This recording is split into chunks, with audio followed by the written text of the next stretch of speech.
Hello po, magandang araw at welcome muli sa ating channel Wendels TV. Panibagong tutorial na naman guys yung nais kong i-share sa inyo. Pero bago yan ay binabati ko po kayo ng advance Merry Christmas sa lahat ng ating mga viewers. Okay guys, yung ating gagawin sa araw na ito, ang tutorial na ito ay request po ng ating isang subscriber na si Ma'am Rosie. At yan po yung kanyang comment, makikita nyo po dyan sa screen.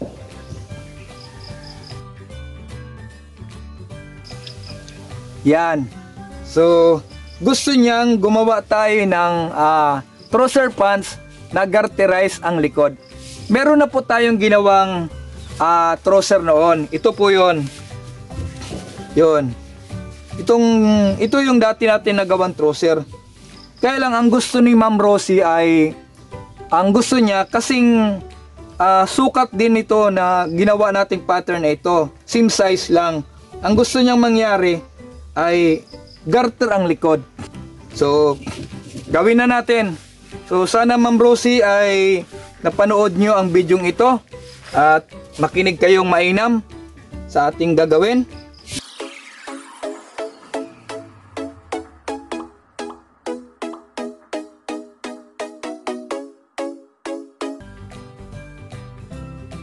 So, ito ay para sa mga baguhan din na hindi pa gaanong alam ang pamamaraan. So ganito po ako magsimulang mag-pattern. So need ko na gumawa po tayo ng center line.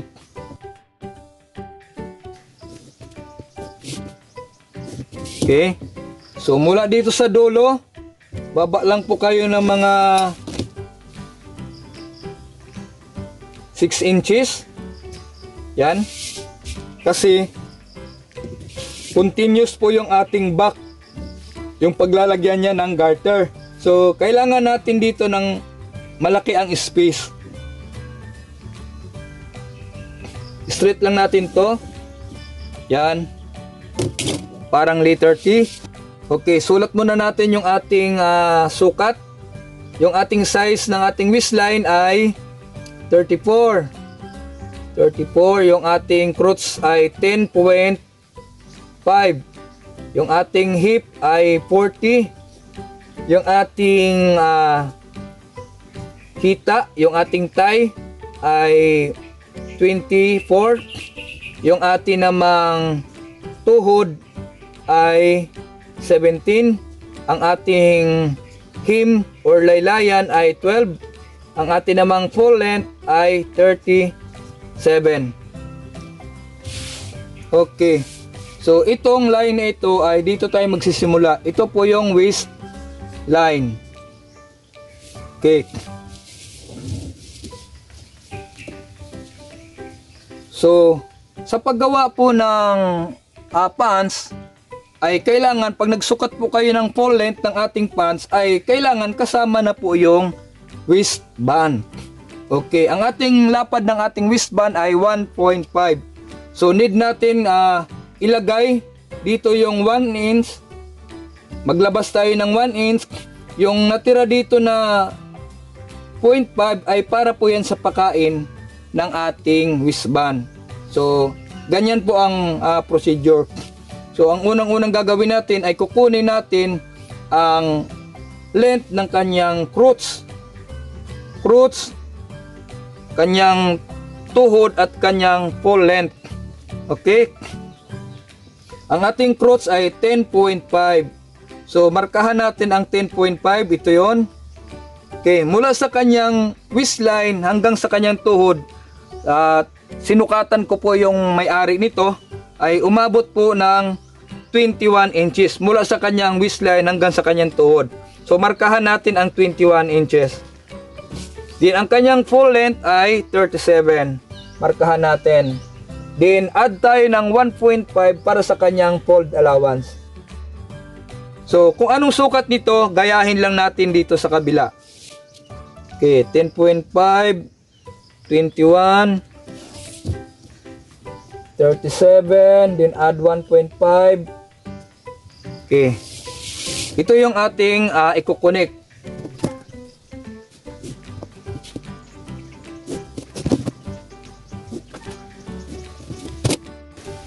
So ang kailangan na natin ay yung lapad ng kanyang laylayan, lapad ng tuhod at lapad ng kanyang hita.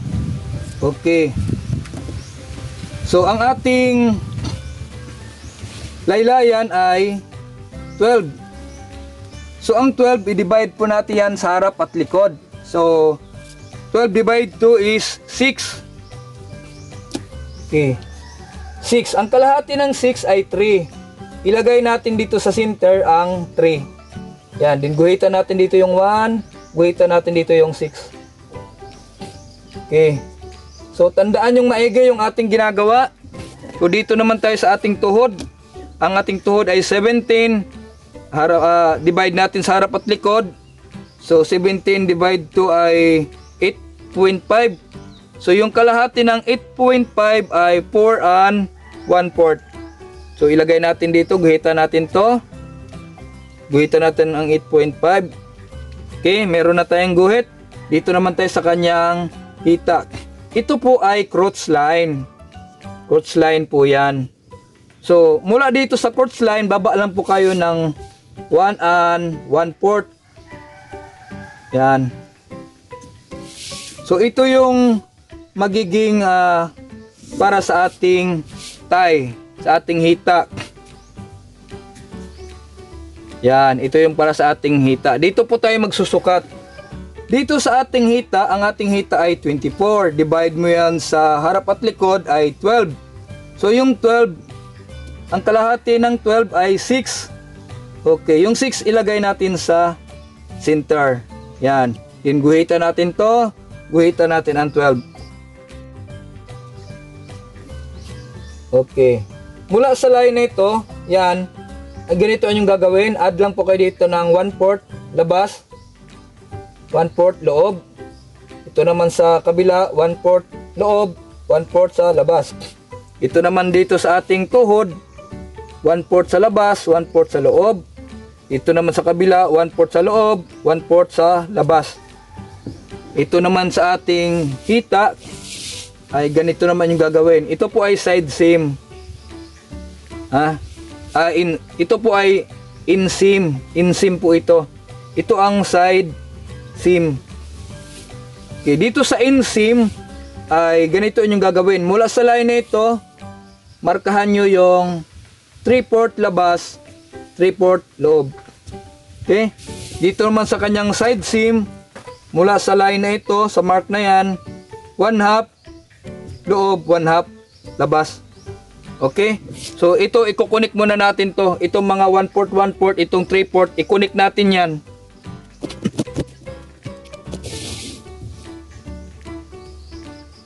Okay, unahin natin dito sa labas. Okay, dito din sa loob. Dito naman sa side seam.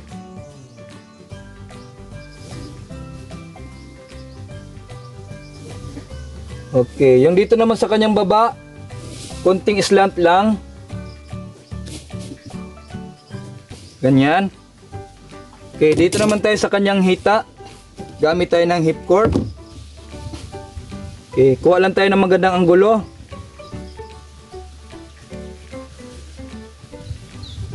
Dito rin.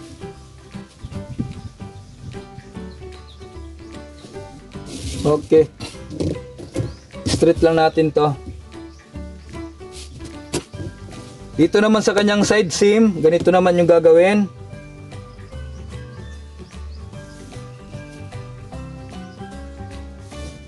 Okay.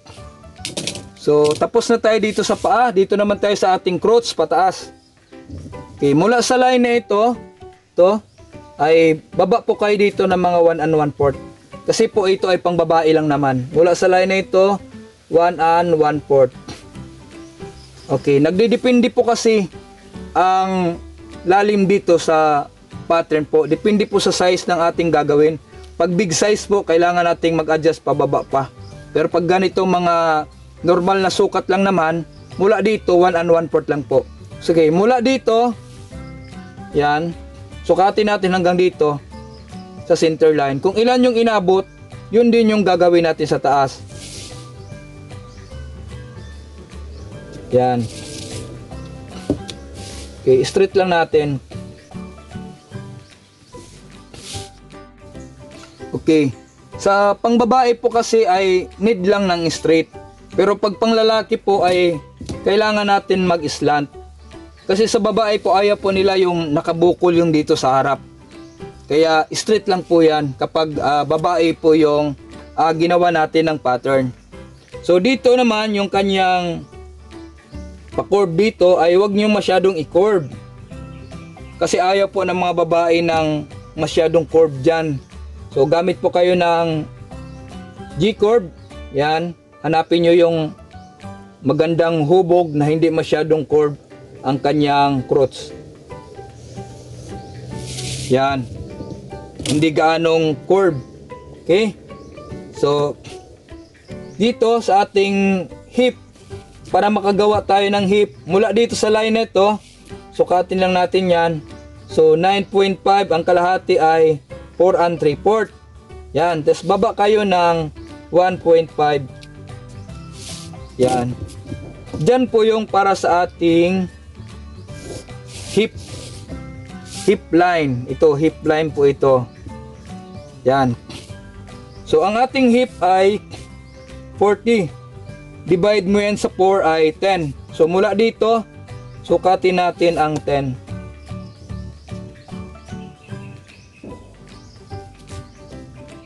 Yan. Then ang ating waistline ay 34.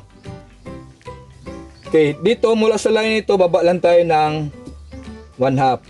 Okay, 34 divide 4 ay 8.5. Okay, mula dito, kuhain natin ang 8.5. Yan. So, 8.5 lang ang ating ginawa dyan kasi wala po yung kasamang tronsal. So, iba-iba po kasi ang trouser. Meron po trouser na may pleat sa harap. Meron ding trouser na wala namang pleat sa harap, sa likod lang. So, nagdidepende sa nagpapagawa kung ano ang gusto niya gawin sa kanyang trouser. Okay, so i-connect lang muna natin to.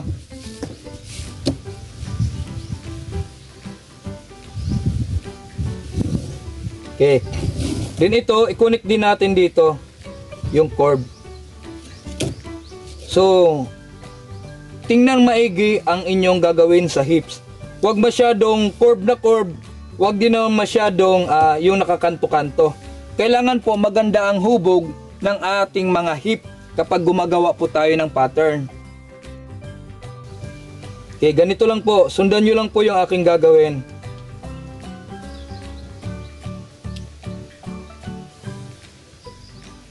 Pagdating dito, yan, alalayan nyo na.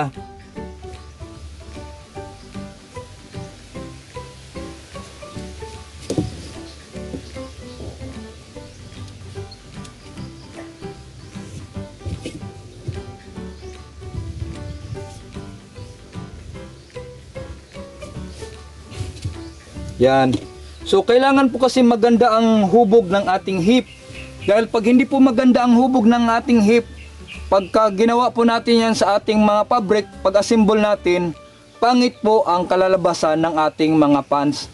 So, kapag maganda ang ating pattern, maganda rin po yung kalalabasan ng ating pants. Okay? So, tapos na tayo sa front. Dito naman tayo sa ating back. Okay, 40 divide 4 ay 10. So mula dito, sa line na ito, baba lang po kayo dyan ng mga 3/4. Yan. Then mula dito sa guhit na yan, kunin nyo yung 10. Mark, 10. Okay.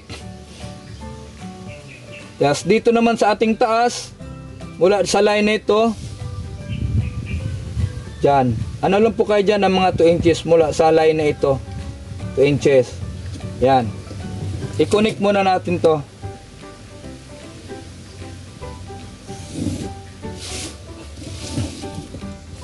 Yan.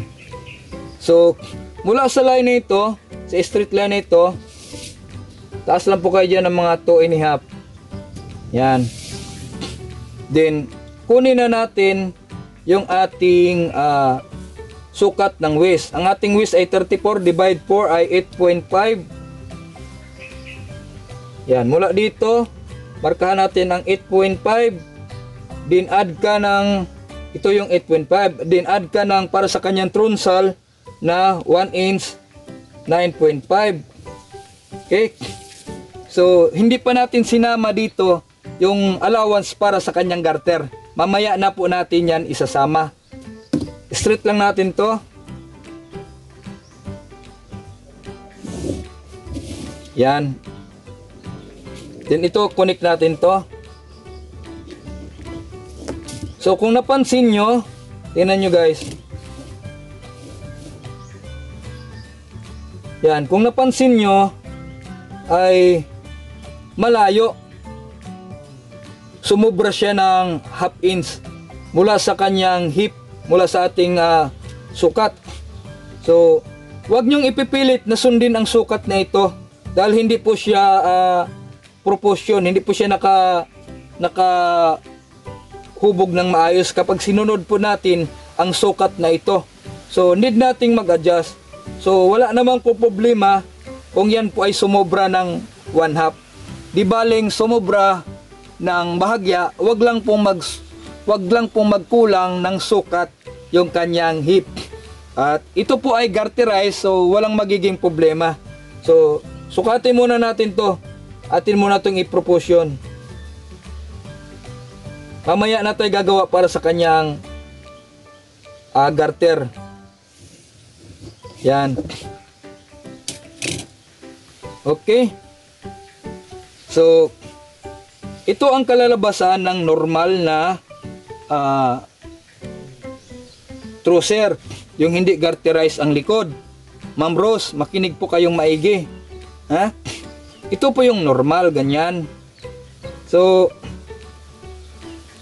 ang kailangan lang ay yung mag-continuous po kayo. Pwede naman na idugtong nyo yung ginawa nyong yung garter, ganito na ang cut nyo. Kung magdugtong lang kayo ng garter, kung ihiwalay nyo yung garter. Pero kung i-continuous nyo yung garter, ay need po kayong mag-add dito. Add po kayo. Ha? So ito, double check lang natin to. Kung ilan ang length nito, yan sa pahubog na yan. So 9 and 1/4. So dapat itong side na ito 9 and 1/4 din. Yan, double check nyo yan. 9 and 3/4. Ulitin natin. Okay, 9 and 3/4. Dapat sa likod ganun din, 9 and 3/4. Okay, dito siya banda. Yan.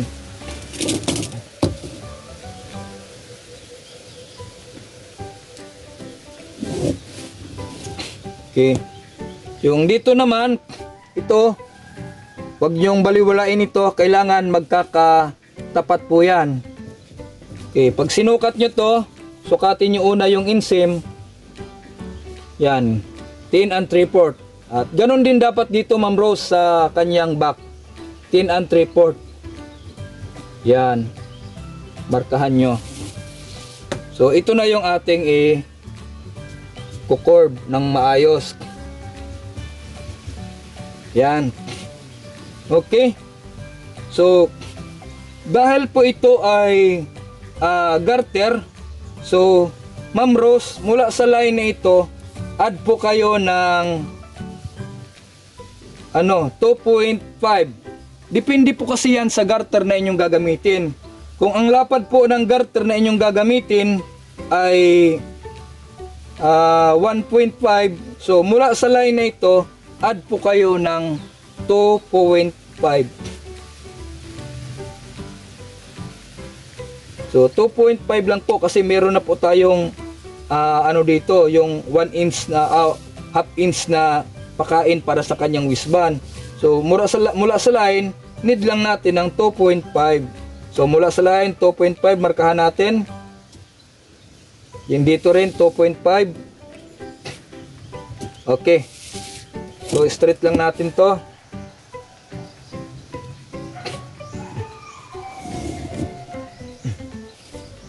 Yan. Ganito po kasi yan, no? 1.5 dito, 1.5 dito. Yan.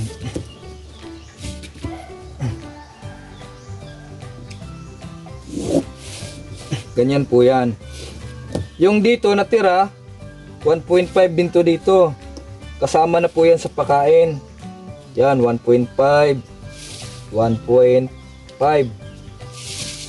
Yan, pakain na po yan ng ating ng pans.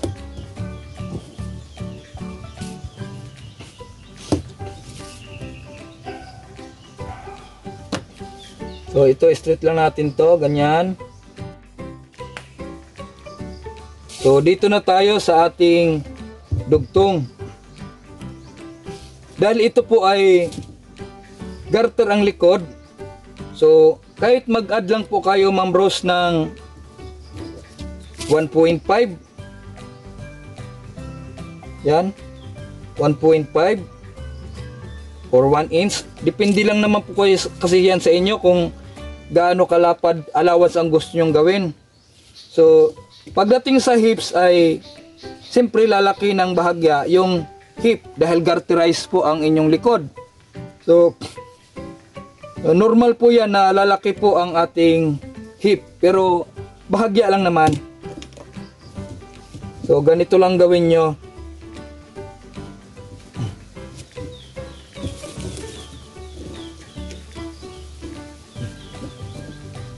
Dito lang po tayo sa line na ito. Yan.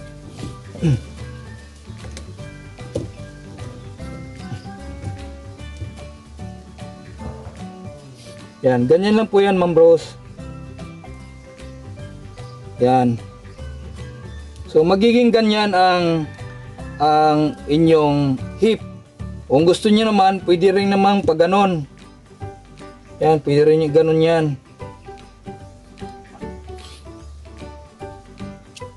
Yan, ganon natin. Yan. Pagdating dito, ganyan nyo. Yan. Tapos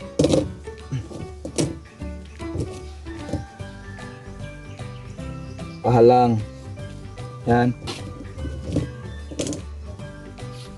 So ito na yung tupi mo para sa ating garter. Yan. So dito para sa kanyang waistband, 1/2. Ito naman tupi, garter na lang ang ilalagay nyo.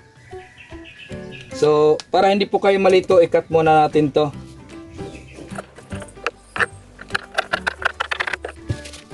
Okay, dito muna tayo mag-cut.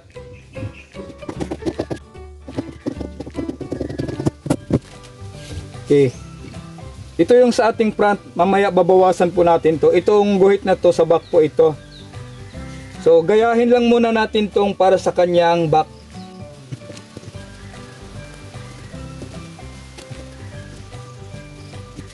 Dito rin gayahin natin. Yan.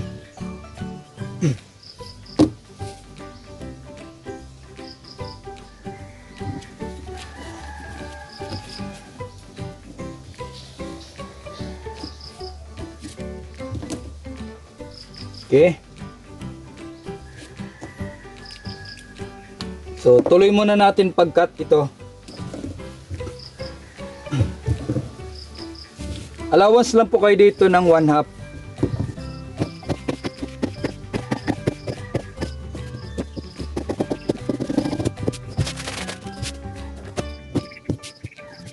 Okay, dito naman tayo sa side. Allowance ka rin tayo ng 1/2.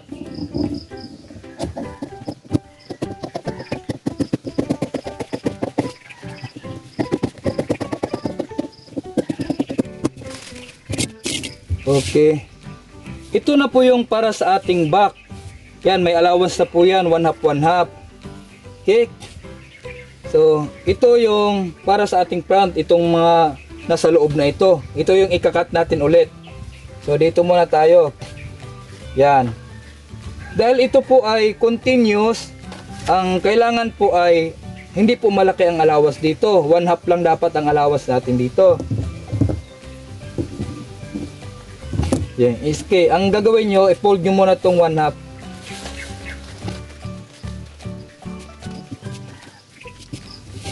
Yan.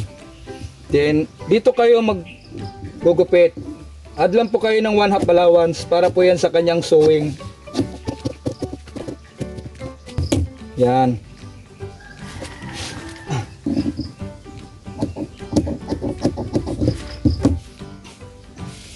Okay. So, yun po yung para sa ating back. Ito, kakat natin para sa ating front. Yung nasa loob, ito yung sa ating front. So, cut natin dito.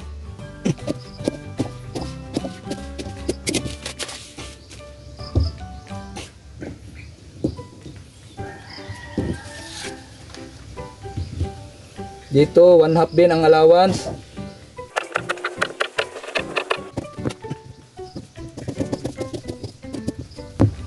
Dito rin tayo sa kabila. Ito yung ating front. Sundan lang natin. Add tayo ng 1/2 pa rin allowance sa side.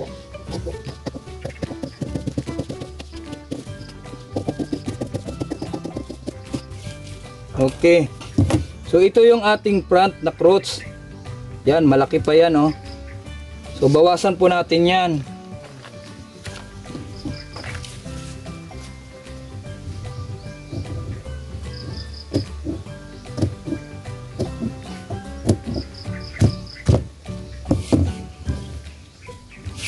Yan. So ito na po yung ating pattern. Pansinin yung maigi, Ma'am Rose. Yan. Kapag nilagyan nyo dito ng 1.5 na wristband, yan, yan. So magtatapat po yan dito. Okay? Ito po yung sa garter, continuous, yan. Dito sa side, maglagay lang po kayo ng allowance pa sobra kasi kinapos po yung pattern na aking ginawa. So dapat po ito ay naka-straight. So hindi po dapat ito nakaganito, Ma'am Bros. So ano na lang po, pakilaparan yung dito sa bandang side. Or kung mag-cut po kayo, ay gawin yung diretso dito. So ganyan lang po, Ma'am Bros.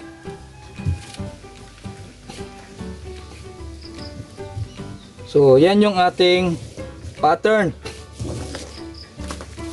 Lagyan lang natin ng front. Itong kabila, back. Lagay natin Ma'am Rose. Kasi siya po ang may request nito. Ma'am Rosie. Yan. So, meron nga nag-request sa atin ito na gusto niya ay garter naman ang buong paikot ng ating pants. So, gagawan po natin ng tutorial yon kay ma'am, yung isang nag-request sa atin ng pattern. So, ito, garterize ang likod lang. Likod, back garter. Yan. So, ganun lang po ang gagawin, Ma'am Rosie. So, kung medyo nakita nyo ang inyong pattern ay medyo hindi maganda ang hubog ng ating hip, ay wag nyong sundin ang sukat. Tingnan nyong maigi ang inyong pattern. At lagi niyong pagkakatandaan, kapag maganda ang hubog ng ating pattern, maganda rin ang hubog ng ating yung magagawa nating pants. So ikaw na po ang bahala kung anong gusto mong gawing pocket dito. Pwede niyong gawing bahalang, ganyan. Yan.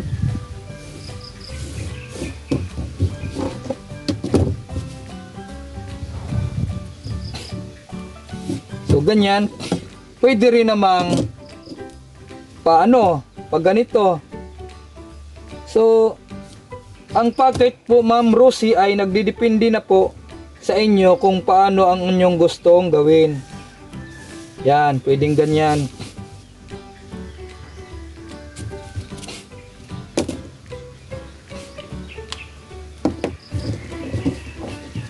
Yan. So dito, wag na kayong maglagay dito ng tronsal kasi kukulubot na yan eh. Wag na kayong maglagay. Yan. So yan yung ating pattern. Request po ni Ma'am Rosie, isa nating subscriber. Sana po ay makatulong sa inyo ang bidyong ito. At wag niyong kalimutan guys, i-share.